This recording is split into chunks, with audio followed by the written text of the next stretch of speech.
यहाँ का बर्फ पिघलेगा, वहाँ के रहने वाले वैसे ही बर्बाद हो जाएंगे जैसे आज धनबाद और झरिया के लोग वहाँ पे कोयला निकालने के बाद जो आग लग गया है, वहाँ के आदिवासी आज मर रहे हैं, बड़ी कंपनियां पूछने नहीं जाती है। यहाँ भी जरूरी था शेड्यूल 6। पिछले 4 साल से सोनम वांगचू यहाँ आर्टिकल शेड्यूल 6 मांग रहे थे। 4 साल तक उस इंसान की कोई बात नहीं सुनी, के ऊपर वही धारा लगा दिया गया जो आतंकवादियों के ऊपर लगता है। वो इंसान इस देश के लिए क्या किया था, हम भीड़ तंत्र वाले लोग को।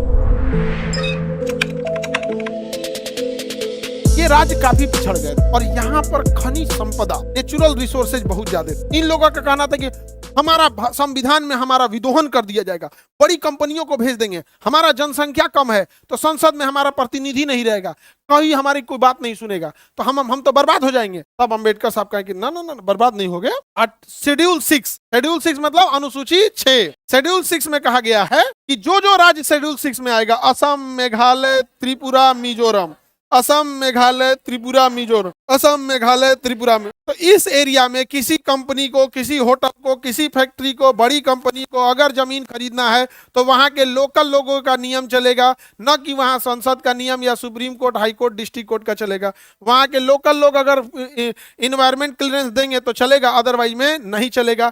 अब बताइए, वहां का जंगल आज भी सुरक्षित है, पूर्वोत्तर का, वहां के खनन आज भी सुरक्षित है, बचा के कौन रखा है? शेड्यूल 6। ऐसे ही जम्मू कश्मीर में, लद्दाख में सबसे ज्यादा खनिज है, लेकिन लद्दाख में बर्फ इतना है और वहां सबसे ज्यादा सेंसिटिविटी है, बहुत ज्यादा खनन हो जाएगा, बहुत ज्यादा अगर प्रदूषण होगा, फैक्ट्रीज लगने लगेंगी, होटल खुलने लगेगा, इंडस्ट्रियलाइजेशन होगा, यहाँ का बर्फ पिघलेगा, कंपनियां अपना पैसा कमा के लेके चली जाएंगी, वहां के रहने वाले वैसे ही बर्बाद हो जाएंगे जैसे आज धनबाद और झरिया के लोग वहां पे कोयला निकालने के बाद जो आग लग गया है, वहां के आदिवासी आज मर रहे हैं, बड़ी कंपनियां पूछने नहीं जाती है। तो यहाँ भी जरूरी था शेड्यूल 6। पिछले 4 साल से सोनम वांगचू यहाँ आर्टिकल शेड्यूल 6 मांग रहे थे कि हमें भी शेड्यूल 6 दो, कि जब तक हम परमिशन ना देंगे कि कौन सा पहाड़ खोदना है, कहां पे माइनिंग करनी है, कहां होटल बनाना है, कहां इंडस्ट्री बनाना है, यहां सेंट्रल का नियम नहीं चलेगा, शेड्यूल 6 चलेगा।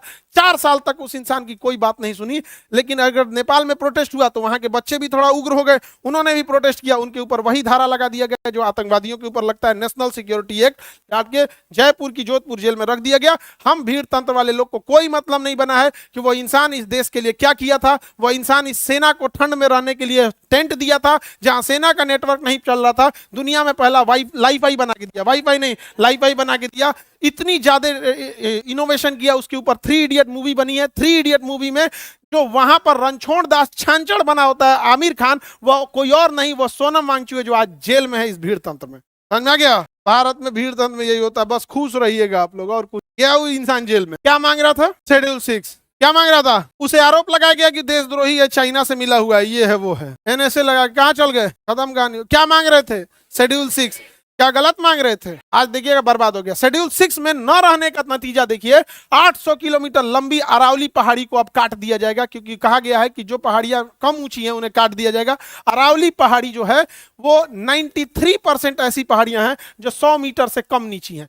संसद ने कहा है कि जो 100 मीटर से कम नीचे है, तो यार भैया वहां तो दुनिया की सबसे पुरानी पहाड़ है, 2.5 करोड़ साल पुरानी पहाड़ है, वहां पे उसके 93% पहाड़ को काट दिया जाएगा, क्योंकि शेड्यूल 6 में नहीं है।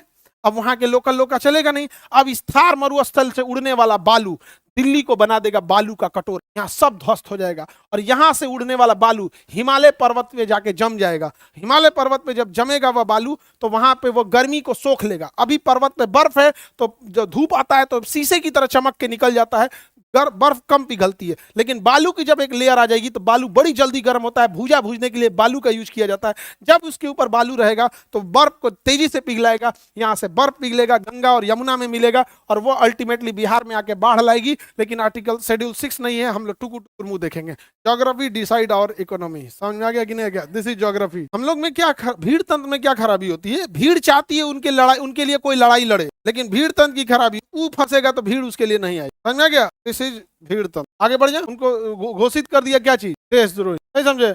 हम लोग भी ज्यादा बोलेंगे तो हम लोग को भी घोषित कर देगा। लेकिन फिर पब्लिक हम लोग यही कहेगी, अगर हमको कहा जाएगा कि पाकिस्तान की बात करता तो पाकिस्तान वाला खुद आएगा, या भाई उस सबसे ज्यादा हम लोग को गरियाया है हमरा तो घोषित नहीं कर सकते हैं, और चाइनीज घोषित कर देंगे। चाइना का यही प्लस पॉइंट है, नहीं समझे?